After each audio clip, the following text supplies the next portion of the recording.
Amazing Women Speak podcast, inspiring and motivating every Black woman to own, honor, and execute her amazing, individually and collectively, as it was established at birth.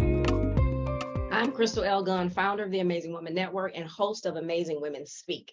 Thank you so much for tapping in today and for sharing this podcast with your friends and families. I know it will be a blessing to you and to them as well.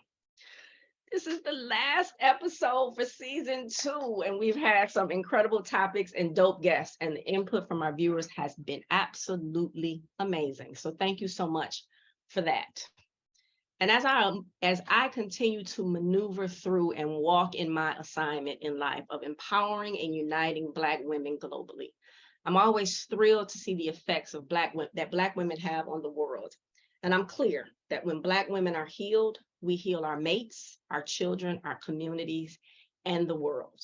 And so part of what Amazing Women Speak does is aid in that healing. And today we bring you a little more. So Michele, welcome again. And thank you for saying yes to the Amazing Women Speak, for being my BFF and sharing your God-given talents with the world. But let's talk about how to heal her. Good evening and welcome. What a joyous and yet somewhat sad occasion to be at the end of season 2. It has been an amazing season, and echoing Crystal, we really have spent the entire season uplifting and encouraging and sharing and laughing and crying with one another, creating the platform where every woman gets to be her authentic self, whatever that might look like. And somebody's life got made better each and every week, and tonight will be no different. It is the fastest hour of your day. Facebook, we invite you to be a part of this conversation. I am clear every Black woman on tonight has a healing that needs to occur. So you need to dial in, get your pen and paper, drop your questions in the chat. We would love to make you a part of this conversation. How the healing needs to begin with you. I'm so excited to have Dr. D with us, to learn, to grow, to share, to laugh, and I am sure to cry. Dr. D, come on in and introduce yourself. Hello, ladies, and thank you so much for an opportunity to come on today. I've been following the podcast and the journey, and so I have really enjoyed it. And so I'm very thankful and grateful for just an opportunity to close out this season for you. I am Dr. Danielle Cato, also known as Dr. D, and I do a few things. I am the owner of the HealHer Collective, and with that, we do a lot of women empowering and encouraging. I have a private practice. I am also a clinical director where I manage other clinicians. I own a mental health spa. I do a few things, a lot of different things, but everything that I do is all for the sake and the benefit of uplifting, encouraging, empowering, and finding women that are really in a place of openness to where they are on their journey to heal themselves. So like I said, it's the fastest hour of our day. We do very little in shallow waters. The conversations get deep fast because we don't have a lot of time. Tonight will be no different. And I want to open up this conversation. In order to heal, we have to first acknowledge the brokenness. And as Black women, we don't do that because we have to be strong. There's so many mantras out there about the strength that we're supposed to have, the way that we're supposed to show up. How do we acknowledge the brokenness that's happening inside of us? The biggest part to it all is that, you know how we hear the word generational curses and generational barriers and all these things generational. So sometimes we have to get to a place of unlearning the things that were placed within us and that we were taught that we thought was true and what we thought was accurate or what we thought was right. So it is the woman is supposed to cook and the woman is supposed to have gender roles and the woman can't do this and the woman is supposed to serve a man and the woman is supposed to do all of these things. And so what happens is now we have formulated these stories and these opportunities in our head that are not necessarily true and they cause pain bodies. And so what happens is we look over or we skip over where we are and we kind of skip over the things that are causing us sorrow and causing us issues, challenges, and we try to become these superwoman and this strong woman, this woman with all these powers and all these different things. And we are powerful women, but the reality is on everybody's journey, you're going to go through something. And as my grandma used to say, if you haven't been through nothing now, keep on living, but something will happen. But it's like, how are we responding when things come up in our lives? So to really get to that, we have to first be willing and open to say, you know what, there are issues. There are things that I'm carrying from my mother that I need to heal from. There are things that I'm carrying from things that happened from my teacher. It could be anything or anybody, but acknowledging it. But you also have to be willing to accept it and be willing to work on it to make sure that you turn your pain into your purpose. Right. So many of us, right, like to acknowledge that brokenness, we think of as a weakness as opposed to the path to healing. And so we have so many of us not seeking therapy, right? Staying in the spaces that have broke us in the first place. So when I come to see you, right, because I'm curious or because I saw this podcast, how does that conversation begin where we start to unpack that acknowledging the brokenness is not weakness? Again, I am the type of clinician that I don't give remedies or give advice. I am a very reflective therapist. So what happens is that I'm going to meet you exactly where you are.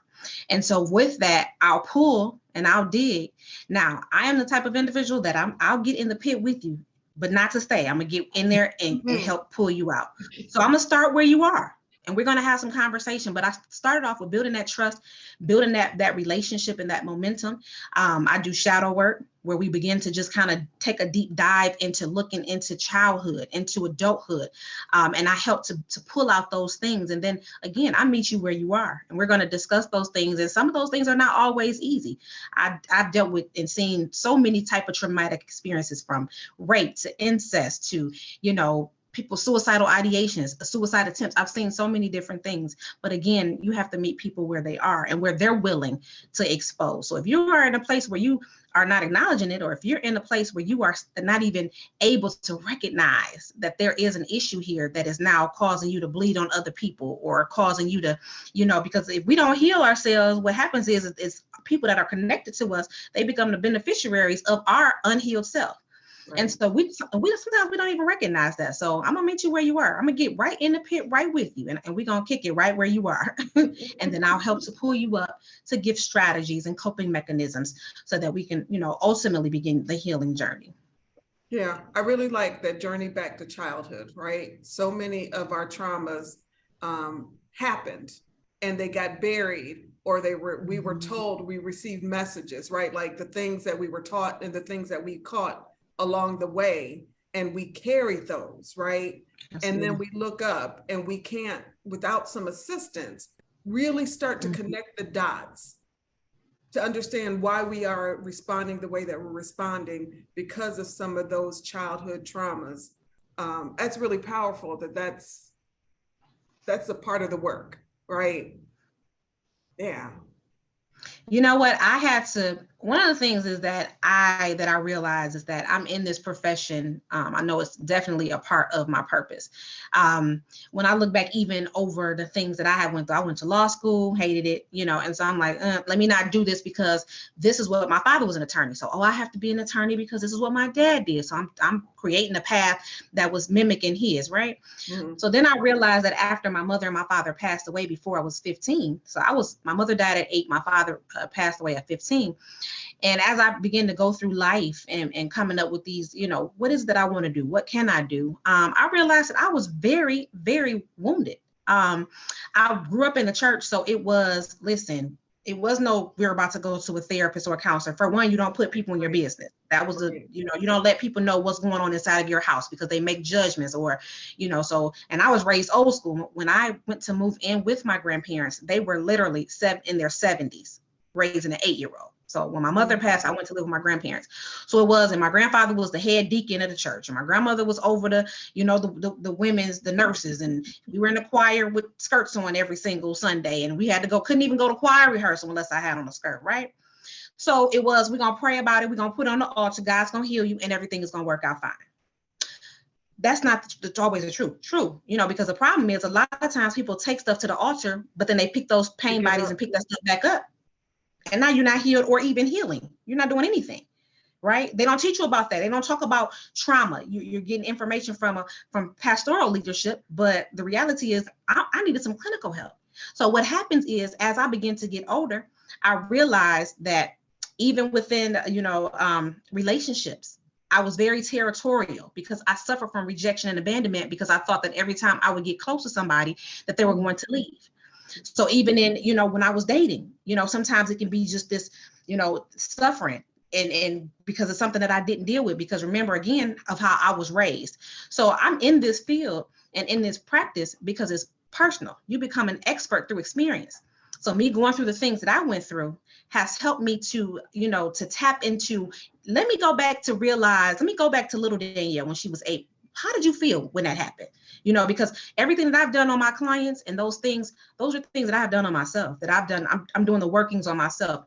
And healing is not something that I'll never heal from the death of my mother and my father. Right. Healing is ongoing. It's an ongoing process. It's something that's going to happen, ongoing. It's a process that you have to commit to because you're going to be triggered. Holidays may trigger you. You may hear a song that may trigger you. So healing is something that is ongoing. But I had to realize that, it was some things that I needed to do. I had to go back, reach back and grab her and bring her to, which is little Danielle, so that we can talk. I had to hug her. I had to love on her. I had to nurture her. I had to give her the will to keep thriving because it was harmful to myself and to other people that were around me. Yeah. What do you say to the individuals who, like, healing is a personal process? Mm-hmm. And a lot of times we like to put the blame elsewhere as opposed to what can we do? So when someone comes to see you and they start down that path, what is your message to them? You have to stay in the moment and present in that particular moment, right? And so before we can even get to identifying, well, this person did that person did this, you have to figure out, well, what did you do in that situation? I do a thing called reflection over reaction, which means that first I'm looking at me. Right. What did I do? Because we're not all these 1,000% perfect. We're not always right. And a lot of times it's about perspective, how I'm, making you feel. I can't tell you how I'm making you feel, just like you can't tell me what you've done, how that's making me feel. So for me personally, I have to say, hey, let's start with you. Now we're definitely going to address the things that happen in the trauma or, the various experiences, but let's start with you. How did that make you feel? What was your reaction? What was your response? What did you do leading up to that? How have you been responded to it now that you're, hypothetically speaking, an adult? So I always, allow my clients and individuals that I talk to, just let's stay present and let's deal with us first and figure out. Now, that's not to blame you and to say that you're right or wrong, but that's just to identify the issues and the things that you have been dealing with personally. And then we can move on because you want to see, okay, well, maybe I could have did that a little bit differently. Right. Maybe I could have responded differently. Right. Maybe I could have listened a little bit more. Maybe I could have been a little bit more empathetic. Mm-hmm. Maybe I'm responding because that's how my mother responded to me. Maybe I'm responding because my mother wasn't present. Maybe I'm responding because I had a stepmother that was abusing me. All these different maybes. So just looking at self first is really key to a journey of healing. Yeah, I really like how you lift up that it's not about shame or blame, right? But you have to be able to name it in order to be able to create any kind of strategy to get through it. And so often that self-reflection can turn to blame if you go down that road without some guidance, right? And I really like to think about a both and approach, right? It may not, it's not either or. What's the both and that's going to get you there and get you to that healing place, right? And recognizing that it's not I am healed. There's always going to be this journey that you're on. And how do I love myself enough to go through it? It's not about shame or blame. We have to name the things that are keeping us in the broken places. But you said something very powerful when you said that, just talking about naming, the situation and really dealing with it as opposed to just blaming ourselves. And you talked about loving yourself. So one of the issues that I find all of the time that becomes a challenge for me is that we say we love ourselves, but do we really know what that means? Because a lot of times, if I really love myself, some of the stuff is self-inflicted when it comes to healing, dating certain people and, going into relationships, even going into a job. Some of the stuff is self-inflicted.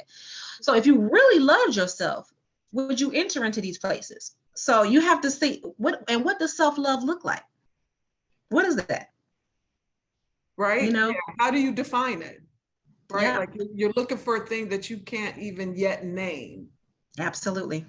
And so how do you love, right? And they talk about the importance of loving yourself before you love somebody else. And if you can't figure out how to do that, you will continue to attach yourself to things that will break you. Absolutely. Absolutely. And the thing is, and if you're not open enough to recognize that, you'll continue to attract. You attract, what your desires are. Your attractions are meeting you exactly where you are. So if I'm in a place, and that's when we talk about manifestation, I want to be in a relationship. I want this and I want that. But do you believe that you deserve that? If you don't believe that you deserve your desires, then that's not what you're going to attract. All right, let's back up and do some of the tough work, right? Like I want to start with, right, like we keep attaching ourselves to broken relationships, right? Like through friendships, through male, female, right? Like however you identify, right? Like we keep attaching. Here's the tough work, right? How do I invite me in to pay attention to that I'm doing that, to help me begin to build strategies that make me choose differently? So say, for instance, that you are in a situation to where the relationship is extremely unhealthy for you, and you recognize that. And you recognize this because you are constantly attracting the same type of person, no matter whatever your sexual preference is. You're attracting the same type of person. You will continue to manifest the same type of person until you identify that there is an issue or that there are some challenges. They're going to keep repeating it. A lesson is not going to go away until you learn it. And so these are things that I pull into my, sessions. So let's talk for a moment about, patterns and cycles. Is this a cat chasing its own tail, and why? What are some things that are very similar between your relationships? What are some things that were similar? And again, I always go back to childhood, early adulthood, teenhood. What are some things that you can bring up that we can talk about that happened back then that are parallel and that are aligning to some of the decisions that you're making? So I can use myself again as an example. When I talked about rejection and abandonment, I stayed in a marriage for a long time. And I went through abandonment and rejection. Like I just wanted to be that one person and could never figure out how I was going to be able to be that number one, to be in that place, and all these other different things. They went away from that. And it was all because I didn't realize, okay, well, I had suffered through so much as a child that I needed to heal. So now I'm accepting anything. So in relationships, sometimes you have to, again, what am I doing? What am I accepting? And why am I accepting this mess? Like, why? Why am I staying longer than I should? Do I love myself? Do I even realize that there's an issue?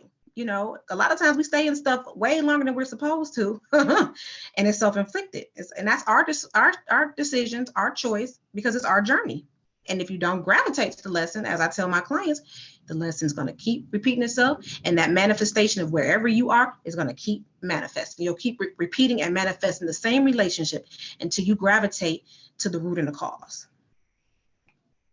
Go ahead, Crystal. I know I cut you off. I think she hit it. I don't even remember what it was. However, there's a thing that I do called the cycle of amazing. And part of that cycle is remembering who you are, because I think a lot of times we forget, right? Who we are, whose we are. And part of that forgetting too is also those things that have us acting the way that we're acting. So it's not just the remembering the good, but it's also remembering the bad.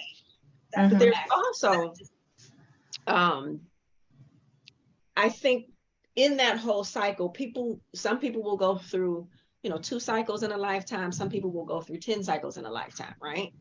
Because this next cycle that I go through, this third cycle that I go through, I had to get through that second one first in order to be able to address the things that I can address in the third cycle. So when you talk about a healing journey, and of course, we live in this microwave society. We want everything to happen right now. Like, what should someone expect, or what is the teaching, or what do you tell your clients that, okay, this isn't going to happen tomorrow? Like, how do you get someone to commit to the journey of healing, no matter how long it's taking? Well, again, it has to be personal. And I think, and now we can kind of I could touch on this. When we look at social media, and when we look at TV, and when we look at all these different things, we're on our phones and our gadgets, we are seeing people posting their higher selves, you know, and what looks good. And so then we find ourselves comparing our lowest self to someone's perceived higher self, right? So that's where this off balance is coming from. And the problem that comes up with that is that we feel as though we're far behind, or we feel as though we've been left behind, or we come up with all these scenarios. We make up these stories and these scenarios in our mind about, you know, where I should be, or and you know, I should be doing this and I should be doing that. The thing is that when you plant a seed, the harvest doesn't come in that moment. The seed has to go into a dark place, underground, away from everything. Nobody sees what's going on. The roots are now spurting out. And then all these great things are happening underground, in the dark place, a dark place, before it even bursts up into a lighted place. And so the thing is that you have to be willing to go through that dark place. A healing journey is not easy. It's not fun. It hurt like hell. It's not cute. It's lonely. It's sacrificial. And so are you willing? I can't make a client do anything. It's Are you willing to do the work? And if you're committing to do the work, then we're going to work it out. So it's your level of commitment to your process. I have to let people know, and it's not even just clients, this is friendships, this is family ships. These are my mentors, individuals that I am connected with. Where I am, you can't look at where I am. I'm 42, right? I'm 42, a mother of two, you know, been parentless for a long time, have always had the mentality of, you know, work, a very strong work ethic because of my background. You can never compare your story to mine, because everybody's story and journey is different. And that's what makes us all extremely unique. So realizing you could pick up wherever you are, if it's in the dark places, you know, and if you're in that dark place, it might be time for you to start watering it, because a seed will never grow through the dark place if it's not watered, if it's not nurtured, if it's not, you know, cultivated and taken care of, if it's not fertilized. If someone's not, at some point, sometimes you can't do it for yourself. What people are you connecting yourself with? Because on a healing journey, it's lonely, but sometimes you could be around the people that love you as your unhealed self. There are some people that specifically want to be around you because they loved you in your unhealed self. So as you begin to grow, and as you begin to prosper into who you are, and you come into your own and you realize who you are, some of those people can't go with you, because they only know your unhealed self, and they're not going to be respectful of your boundaries of this new you.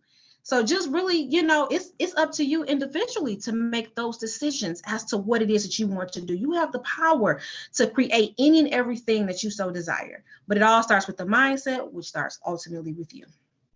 Right. Yeah. We talk about, people benefiting from your brokenness, and will do everything to keep you in that place because it does benefit them. And every week when we have these conversations, we always lift up the importance of our tribe, right? Like, it is my responsibility to do the work of planting the seed, right? Toiling the soul to plant the seed. And it's going to take people that love you and are waiting for your healing, that are championing your healing, to also do that watering, right? So it's going to take you being responsible. It's going to take, and it is important to identify those folks who want to see you whole in order to ensure that you have. So what are some of the strategies that we should be thinking about when it's time to separate relationships, that it's no longer serving? Let me be honest, Michele. So if I can be 1,000% honest, if you never leave yourself, you're never alone.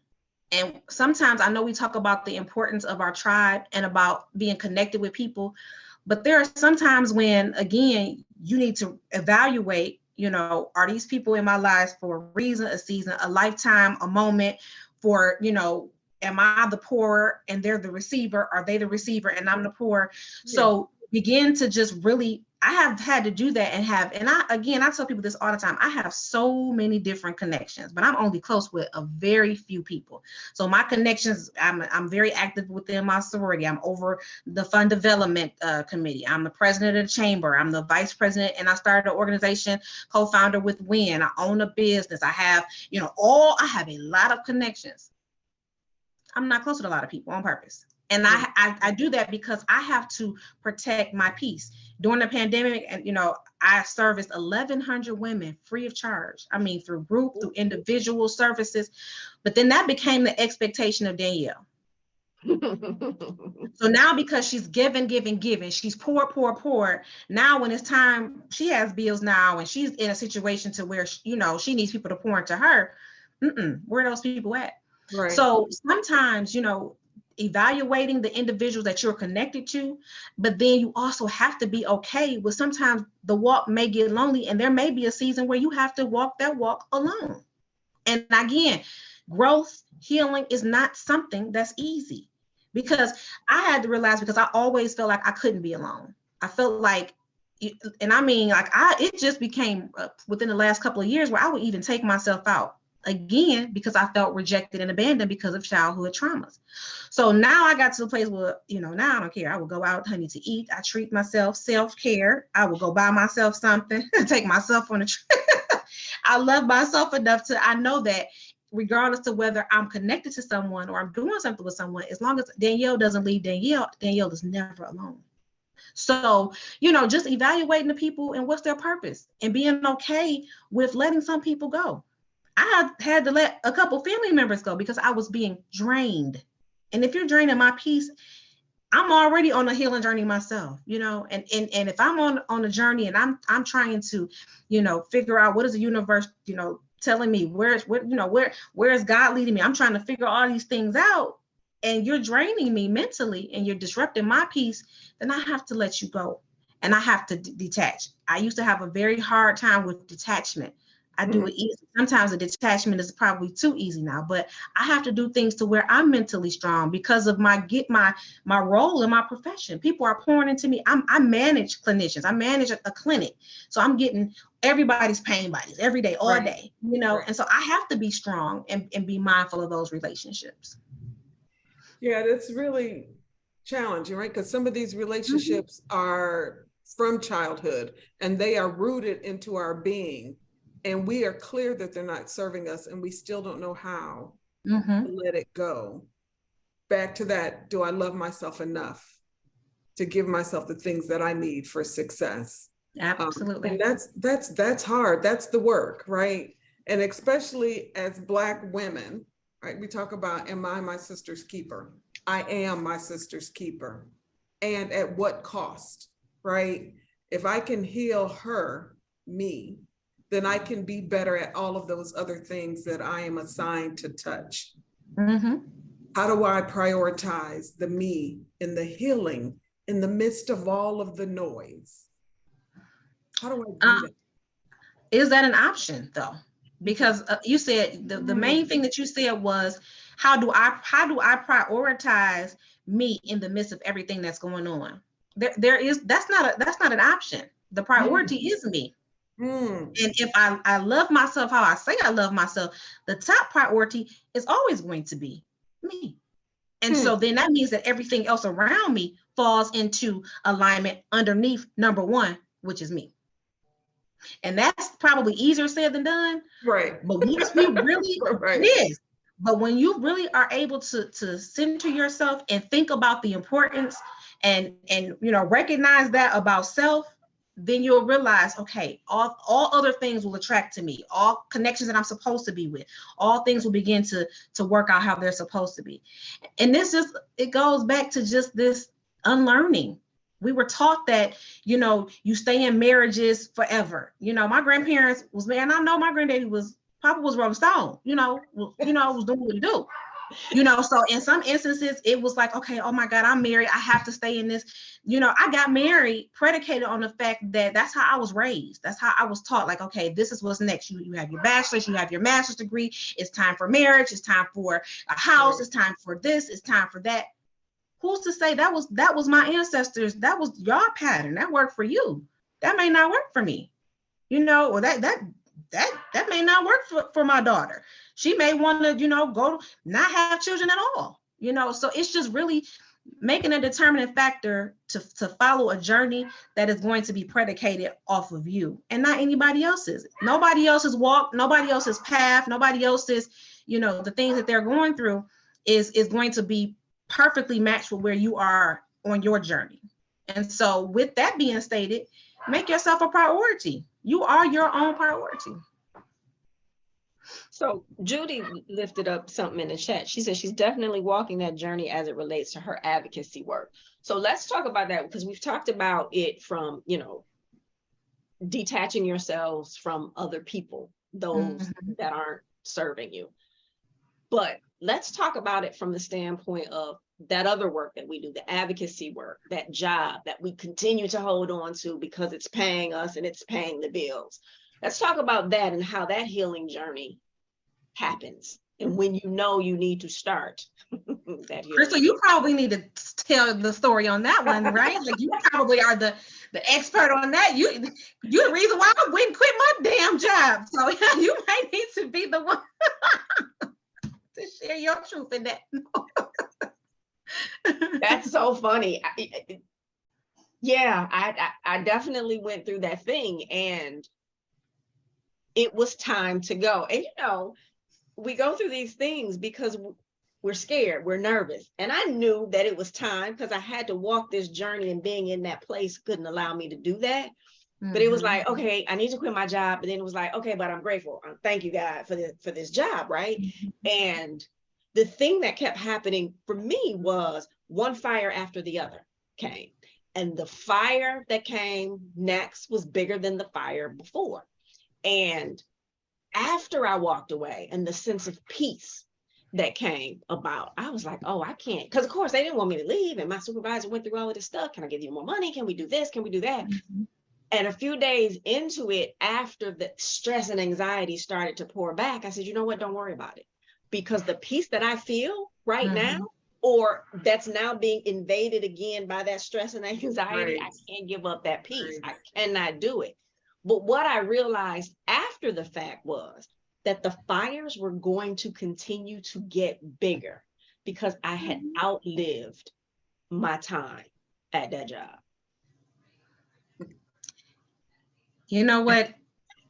One of the things I love about this generation that's under me, what is that, Gen X? I don't know, Gen something. I don't know all the gens, but it's Gen something, right? They will quit a job. Won't they? They will literally without any notice, they will start a business. If it doesn't work, then they'll start another business. They will, and I applaud them for the tenacity and strength. But again, it goes back to how you were raised, or how you were brought up. Because I know for me, again, my grandparent, my grandmother never worked. So I was the first generation to go to college. On my mother's side, my maternal side. And it was because my grandmother pushed me, like, I need you to be different. I want you to do something that's different. However, I will not stay in a situation that's not serving my higher good.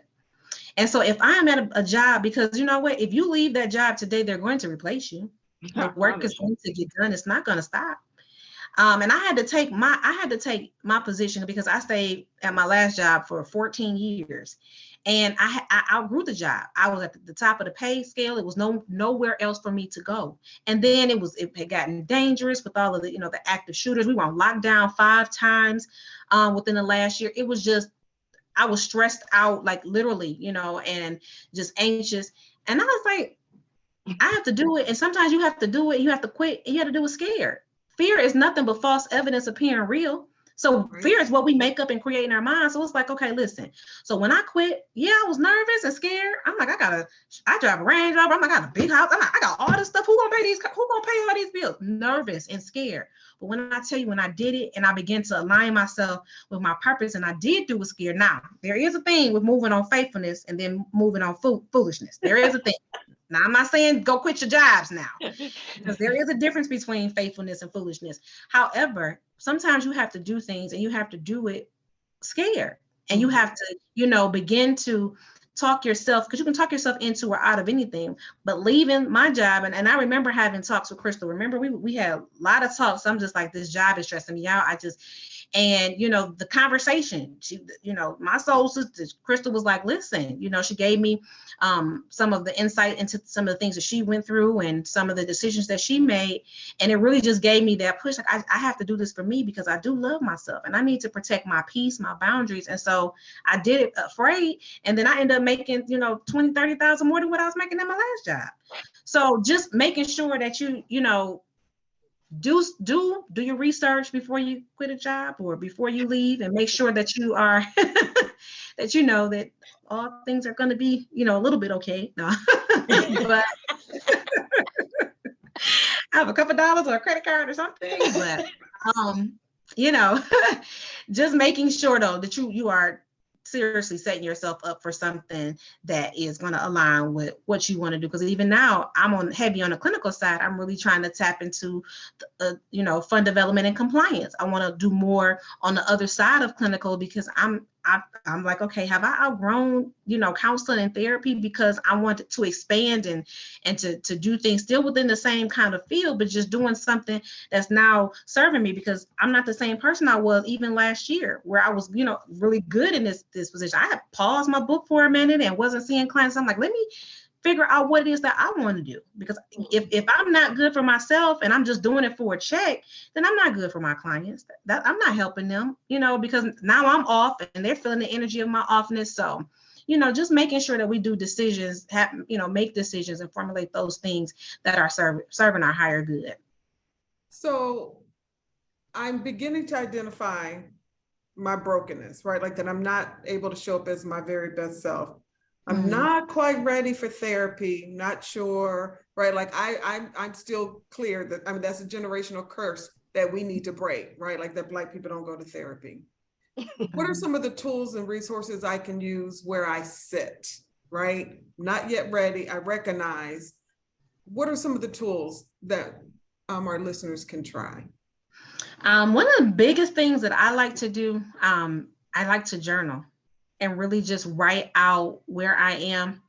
And then I read a lot. So one of the books I would say read is The 4 Agreements, to where you're actually able to read, find an author or find a podcast or find that, that one thing that resonates with you. It's not a right or wrong way to do things in this journey called life, right? It's what resonates with you.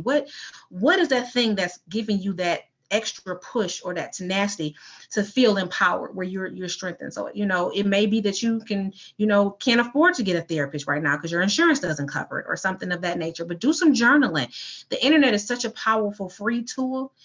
Find your 1 or 2 people that you can watch on a consistent, that have watch Amazing Women podcast, but find something that you can connect with that's going to get you what you need in that moment. And then as you begin to grow and expand, then you'll heighten your desire and your level of, what you actually need to put in your toolbox. But start off with journaling. And I wouldn't say, I'll tell you this, when I left the church, I was like, oh my God, okay, I want to get with the conscious community, and oh my God, I got to do this and I got to do that and I got to do. And so I was like, okay, let me find this, let me find that. So I was scatterbrained. And what I found that even with people that are, because I classify more as spiritual, definitely connected to God, even more than I've ever been when I was in the church. But I found that people that classify as conscious or overly spiritual, it was the same type of formalities as religion. So I was finding myself now back again in these trap situations. So, just being mindful of what resonates with you. And just because something worked for one person, it may not work for you. I have a group called the HealHer It's a virtual spa, and it's just about, I push my women to talk about various topics. I post things to encourage them and different things like that. But it's just a group of women. So if you have a topic or something that you want to discuss, you can put it in this group, and it's a free group, and we just talk about it, and then you'll realize maybe I do need something a lot more, intensive, but it's a start. Just start. Wherever you are, start with the journal, start with the book, start with the Facebook group, and I would say that sometimes I'm saying, we have our friends and they have different reasons and different purposes in our lives, but sometimes we are with our friends and our friends won't tell us they tell us what we need to hear and don't tell us what we need to hear. And so, just again, that goes back to the question we talked about earlier about your tribe and stuff, but just start and do something. It's a lot of different tools that you can put within your toolbox. And you may find that journaling helps. You may find that, getting on YouTube every morning, listening to meditation, it helps. You may find that getting on I get on my Peloton. That's my time in the morning. I'm riding my Peloton. And as I do that, before I do anything else, I have to listen to some form of meditation to get my mind and my spirit together so that anything that comes my way, because stuff is going to come your way, but I'm able to equipped to handle it. So whatever it is, it's a lot of different ways that you can begin to, tap in and just start. That's the biggest thing, is just start. Right. Yeah. You got to do something. Mm-hmm. People talk about, right, like a broken bone. If you leave it alone, it too will heal, but it will never function in the way in which it was intended. So it needs to be addressed. It needs to be reset, just like our broken lives. In order to heal, we have to acknowledge and the reset. So I really love, right? Like some of us aren't yet ready. Some of us can't afford whatever the thing is that's keeping you out of therapy now. There are other things that you can try to get yourself started. And I really love how you lift up, right? Like there are some really good free things out there that people can get to and start connecting, to get outside of yourself, to explore, to discover what it is that you need and how do you again be able to name it, to start the work. Pick a thing, something, right? Like there are things that are very obvious in our lives that aren't on the path that they should be. Pick that thing and begin to address it in a strategy of healing. Journaling is a really powerful tool. How do you get people beyond lying to themselves? How do I get people? How do I get people? How do I right, do that? Like the lies we tell ourselves, even through journaling, right? Because we're afraid of the true story. How do you encourage? Dr. Crystal D. knows I'm extremely raw, so I'm trying to be modest. Here's the thing. Again, it goes back to what your desires are. And so, if you're going to lie to yourself, you really don't want to be healed, or you don't want to see yourself in a different place. And people have to also realize that we have all done things, and we all have chapters in this book called life that we are ashamed of, that we don't want read, that we want to skip over. But the greatest, biggest, happiest part of that is still a part of your story. So it still helped to make you who you are. It's the yin and the yang. It's all a part of who you are. And so lying to yourself is going to keep you stuck in bondage. It's going to keep you in a place of negativity. And so if that's what you want, I'm gonna rock with you. Okay, because I'm gonna give you insurance and I'm gonna get my money for the session if this is what you want, But really just letting people know that everybody has been through something that, they may not necessarily be proud of. But even in that, be truthful so that we can figure out how we don't relive that again. How can we gravitate to what has happened to make sure that it doesn't happen again? Yeah. Well, so we see that on the list of don'ts, the number one thing is lying to ourselves. What else is on that list of don'ts when we start this healing journey, or we're going to see a therapist or any of that? What are some other things that are on those lists of don't do this? So again, I am probably a lot different I'm not a traditional practitioner or a clinician. And so even if you you might have some don'ts that you do, but you need to recognize, why did you do that? Why are you lying to yourself? Mm. What makes you cultivate an untruth? And it could go back to, you had to cover for your mama to keep her from going to jail. It could be, you know what I'm saying? So I'm really the type of individual, when we say don't, some people have to live in an untruth until they come to self-recognition that there are some things that I need to dig deeper into. Again, it's are you really willing to do the work? Some people are very comfortable with where they are. And if you're comfortable where you are, comfortability leads to stagnation. That means there's no movement. And some people are okay with that. There are some people that are going to be where they are. But if I could say, just from my personal opinion, being mindful that there are times where maybe you don't need to be on social media, cutting off social media because you're looking at certain things and it's now putting you in a different mindset. Being very mindful about alcohol or dependency on marijuana or pills, opioids, or whatever you're doing, being mindful that, of connections relationally. Who are you in covenant with? Who's giving your time? Who are you giving your time to? It's very important. My time is very precious, so being mindful of those things. So if you're going through a serious process and a serious journey, you have to look at everything and pivot those things. Step by step. Let me see what I'm doing. Am I hanging out too much? Because, even it's so funny because I used to a long time ago listen to, at night, go to sleep with a TV on. But that stuff I had to realize in the morning, I was waking up and that stuff was downloaded into my spirit.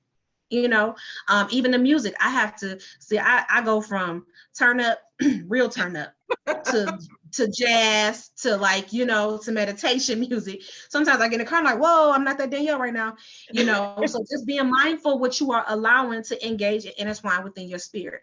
So I will say those are some things for me, just so your connections, watching what you eat. Nutrition, eating is so, people don't realize this. A lot of times, we look at the food from back in the day. My grandparents lived until they were in their 90s. I'm looking at my daughter now. Sis is stacked up just like me. I was like, where did you get these boobs from? I didn't have boobs at 13. I didn't have a menstrual cycle at 10. So, just really looking at what we're putting into our bodies. And that can be sexually, that can be, nutritionally, that can be mentally, that can be relationally.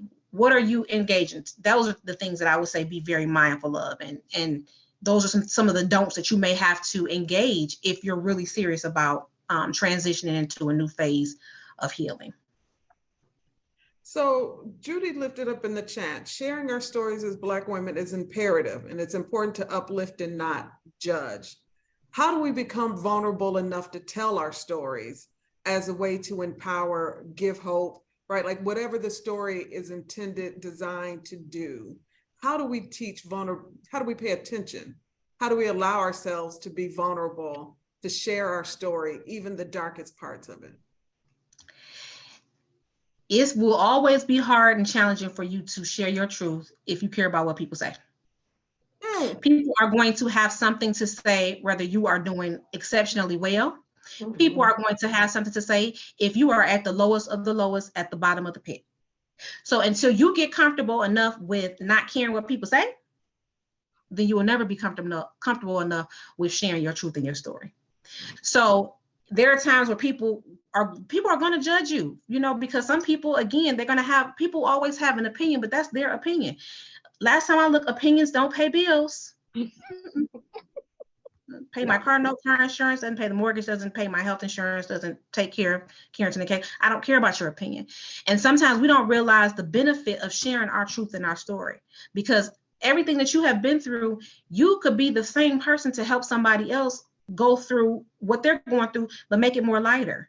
So you have to be comfortable enough, again, to know that there's always going to be somebody that has something to say about what you do. There's going to be somebody that's going to say something about your journey, about how you do things. And if you care, and that's where you're teetering your energy, then you're going to struggle with really being comfortable and sharing those things. Sometimes, and always remember this too, is that sometimes people, when they don't know certain things about you, they begin to make up stories. It's sometimes real funny and interesting to sit and watch, like, oh, girl, I did that. Oh, with that. Oh, did I? So just being comfortable and living in who you are and really recognizing that, you are freeing yourself. Every time you tell your story, every time you share your story, You freeing yourself. That's another part. And then and look at your response when you share your story. Are you getting mad when you share your story? You know, when you give your testimony about does it frustrate you? Or are you happy to say, okay, I made it and I survived through this? You know, so it's just, feel comfortable and free and sharing. And just know it's always going to be it's just as many people that love you. We always say, oh, it's a hater, but it's somebody that's going to love you too and love you for your story. So recognizing that too. Mothers often sit in this place, and you talked earlier about prioritizing ourselves. But why is it? Speak to why it's so important for mothers specifically to start their healing journey and to heal. Because without that healing, how does it impact their children? Because there are things I had to realize that there are things that I went through as a child that if I didn't go back to heal Danielle that was 8 or Danielle that was 15, then Carrington and Kaylee, when they become my age, they're going to be trying to heal those parts of them. So a lot of times the healing for me as a mother, I have to do this because I'm breaking those generational barriers now so that my children don't have to heal from my unwounded self that has been inflicted and passed down to them. So it's important that we do things so that it's not generationally passed down, so that it's not something that they have to deal with. That's why it's important to figure out, what are your triggers? What are some things that you dealt with? What are some things that you did not deal with? How did certain people make you feel? I have family members, I have a aunt and my daughters are like terrified of her. And I was terrified of her coming up because she was so mean and so strict and so stern. So I had to realize, like, it's okay for me not to have my children around them because I know how that made me feel. I don't want them to have to go through, me dropping them off and now, saying whatever to them. And now their self-esteem is wounded because they're shapely, or because, you know what I'm saying? Or they're feeling bad about themselves because of how someone else has made them feel. Because I know I had to deal with that from this particular person growing up. So if they want to disengage and they don't have to be forced or coerced into a relationship. So just knowing that as a mother, we want to do things so that we can nip some things in the bud to stop it before it even gets to our children and pass down to them. I love that. So a lot of us are sitting in our hurts in silence. How do I find my voice? In order to be able to heal, I have to do that work. I have to have the conversations with some folks in my life. I have to have some conversation with myself. I have to find the power to use it on my job. How do we find our voice in our brokenness? Again, you have to start somewhere. And I think a lot of times we are in this place where we want to hurry up and we want this expedited process, and we want to hurry up and get to the end. We want to hurry up and be able to obtain the goal, and we don't want to go through the process. But you have to prioritize where you are and the things that are causing you the most pain bodies in this current moment. So if it's something, for example, to where you are going to a job every day and it's stressing you out, then we need to start there. What can I do a little bit different? Is it that I need to begin to see another career path? Is it me? Is it that I have grown lazy and now I'm getting written up because I don't want to be here because I've outgrown the position? Or am I entering into this relationship just for convenience? Why am I with this person? Are they serving my higher good? Are they taking away from me, or are they adding to me? So really just whatever that it is, you have to determine where it is that you want to start. And again, we have to get out of our mind that it's a right or wrong way, because Crystal may have said, you know what, I had to start with quitting my job. Michele may say, I had to start with leaving homeboy because I can't. Wherever you are, you have to, find out what's causing you the most pain. And then sometimes it shifts and it changes. You may say, okay, well, I can put this on hold because I recognize that until I get my resume together and until I get the business plan together, I got to do some working over there. But what I can control, I'm going to change in this instance and in this moment. You know, a lot of times it's some things that we really don't have control over that causes us the most pain and the most issues.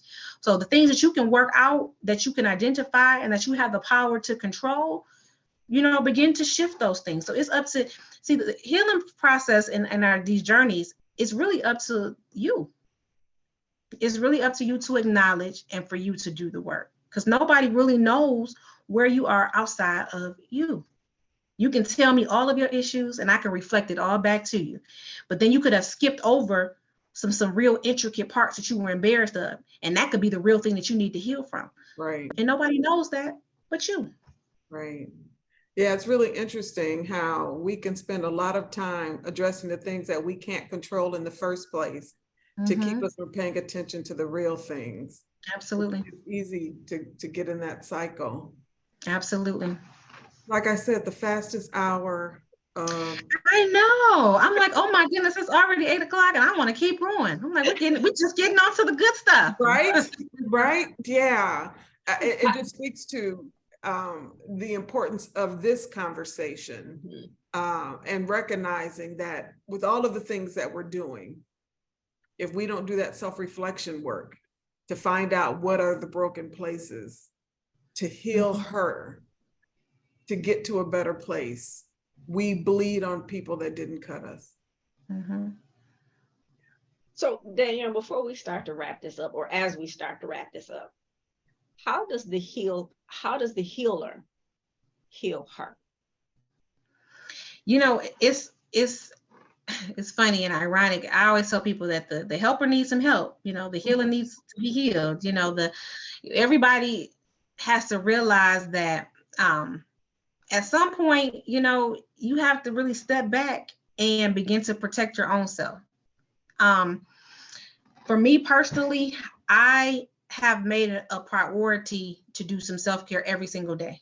So as I'm on my journey, every single day, I have to do something for me. And it doesn't mean that I'm spending money. It could be just once my daughters are asleep, I go take a bath. They know if the candles are lit in my room, don't come in here, sweetheart. We have this understanding, you know. It's that in the morning time, they hear my either a podcast, or they may come in, because sometimes they'll come in my room. If they see me reading, or if they see me in a meditative place, they know let's not bother mommy. So every day I am taking out time for me, and I'm taking out an opportunity to just really reflect in the moment, to kind of see, you know, how did my day go? And I have a gratitude journal, because I show gratitude, because I believe the more gratitude you show, the more, you know, abundance and greatness comes to you. So the healer heals herself by the same type of strategies that I would give to someone else. Is going to be very imperative that I'm doing it first with myself. I know that, again, you become an expert through your experience. So I know that the things that I'm doing is the coping mechanisms and the strategies for me, that they're working. So like I tell somebody else, watching who you're connected to, I have to watch who I'm connected to and protect that, you know, watching the things that I put within my sphere, you know, are you drinking and weed and all that stuff, you know, just being mindful of the connections and things I'm connecting myself to. And then realizing that, again, sometimes it gets lonely. And I have to be okay with at times walking alone, but still in that aloneness, still doing the work, because this process, healing, is ongoing. It's not a 1-day fix. It's not a 2-year fix. It happens when you consistently do the work. So that's how the healer heals themselves. You begin to consistently do the work on yourself. And then also, as you connect with other people, if you are a healer or you're a counselor, or you sow into people a lot, you have to recognize too that you have to be filled back up. You can't pour from an empty cup. Right. How effective are you? Right. Yeah. I'm saying it to myself, right? Like, no is a full sentence. No, period. What the kids say, no, period, poo, you know, whatever. Right. Yeah. You have to say no. I call the gift of no. I will give you the gift of no. Correct. If I don't want to answer my phone, I didn't have to answer my phone all weekend, with the exception of my daughters. And I was very limited with them. Go enjoy your daddy, have fun, and I'll see you when you come home, okay? So learning how I have put boundaries in place. Sometimes we have real challenges with boundaries. And oh my goodness, I feel bad and I feel terrible. I don't anymore. Because I used to be me, but I was, you know what happens, and I know we're short for time, when I would extend myself and overly extend myself, it caused sickness, because if you're not mentally healthy, now I've had ulcers, high blood pressures, potassium, and all this stuff is attached to me being so concerned with everybody else and not even caring or concerned for myself. I had to stop that because it almost killed me. And that's serious and real talk. So I had to make sure that I'm okay. And if I'm not okay, it's okay for me not to be okay. But I have to put a boundary and set that limitation to step away, to walk away. I'm strong enough to realize I'm not okay. I'm having a moment and it's okay. I'll get with you. And if you love me like you say you do, you're not going to feel a certain kind of way because I had to detach with you for a moment. Right. You're going to be overstanding and careful, of how you treat me. If I'm going through a various challenge or going through an issue or something, don't bring me gossip. Don't bring me that. Protect me. Who are you connecting yourself with? So that's how I cope and move. I love it. Right? Like your no gives somebody else permission to do their yes. Right? Absolutely. Mm-hmm. And oftentimes, if we leave it out there long enough, it'll solve itself without you having to pour yourself from a place you didn't have to give in the first place. I agree. Dr. D, how can people find you? You have given us so much. Your energy is just infectious. And I know that there are questions that are going to want to reach you. How can folks find you? Well, I am on all platforms, and my tag is all the same, no matter if you're on Twitter, Instagram, or Facebook. I'm on Facebook. I have a group, so if you are a woman, join my group. It's called the HealHer Virtual Spa. It is a very good group. I give them homework once a month. But I can be found at Dr. Danielle 08. So it's at DrDanielle 08, and that's across all platforms. I love how you said strong enough to say, I'm not okay, right? There's that strong Black woman thing, right? And oftentimes when they talk about it, it's, you have to be strong for your children. You have to be strong for this. You have to be strong for that. And I always say, I don't want to be like, don't call me the strong Black woman. But when you just flip that script and said, but I'm strong enough to say that I'm not okay. Mm-hmm. Be that strong Black woman. I think that's pretty dope. Right. Dr. D, you are dope and amazing. I knew this would be a dynamic episode, one that probably we could still talk about for another hour easily. I so appreciate you and your willingness to tell your story, to tell your healing journey in an effort to help other women heal. I think that's really, really important. It's easy to sit on, a crown and look down, a throne and look down at other people and tell them what to do. But like you said, to get in the mud and walk with them. I think that's really dope because we don't have enough people walking with us and we don't have enough people celebrating us as we're walking that journey. So thank you for being exactly who you are. Amazing Women Speak is sponsored by the Amazing Women Network, which was created to unite and empower Black women globally, focusing on our pillars of reclaiming personal power, mind, body, and spirit, reclaiming financial power, and increasing our social involvement. As always, I believe this show definitely helps with the reclaiming our personal power every single episode because the information shared here. I'm telling you, if you have not seen any of the past episodes, or if you've missed any of the past episodes, go to YouTube, find Amazing Women Speak and watch them. They will bless your soul. I promise you, and I guarantee you. We won't be here for a couple months. I'm so sad about that. I'm definitely so sad about that. But again, you can catch all of the replays on YouTube, Spotify, and Roku. And we will be curating some really great conversations for our next season, which starts the third week, I believe, in September. Look for information on that. Ending on this, September 8th and 9th, the I Am an Amazing Woman experience, where Dr. D will be one of those presenters. So you definitely want to make sure you get your tickets. You can go to the IamExperience.org. So it's www.theIamExperience.org. Get your early bird tickets through the end of the month. It's an event that you don't want to miss. My BFF says she will always say yes, so she doesn't know it yet, but she's going to be the I don't know, is it the mistress? I feel like it's not the mistress of Speaks the ceremony. hostess with the mostest. She will get us right through all of the sessions and all of the speakers once she says yes to that thing. So again, go to www.theimexperience.org, get your tickets. There's vendor opportunities available as well. I can't wait to see you all there. Thank you so much, Dr. D. Thank you, Michele, for being as dope and amazing as you always are and curating these conversations the way that you do. I'm extremely clear that the impact that we have on the people who see these episodes is because of the way that you curate these conversations. So thank you so much for that. I am Crystal Gunn. I am a Black woman and I own my amazing. Michele. Thank you, thank you, thank you. I am so very appreciative of this platform. I'm so very grateful to our Facebook listeners who have taken this ride with us. Your comments, your hearts, your thumbs up has really helped us have these conversations at a deeper level. You made these conversations better, showing up and riding with us all season. So we're very, very grateful to you, our listeners. We are so appreciative of your love and support. Crystal, again, thank you for your obedience, for the call that God put on your life. You continue to bless women who have never been in this physical space with you. Your obedience is not to go unnoticed, and it is certainly celebrated. I could not end this season without acknowledging that and adding a little bit more to it. Thank you for being so amazing. Thank you for being so dope. Thank you for saying yes without all of the answers.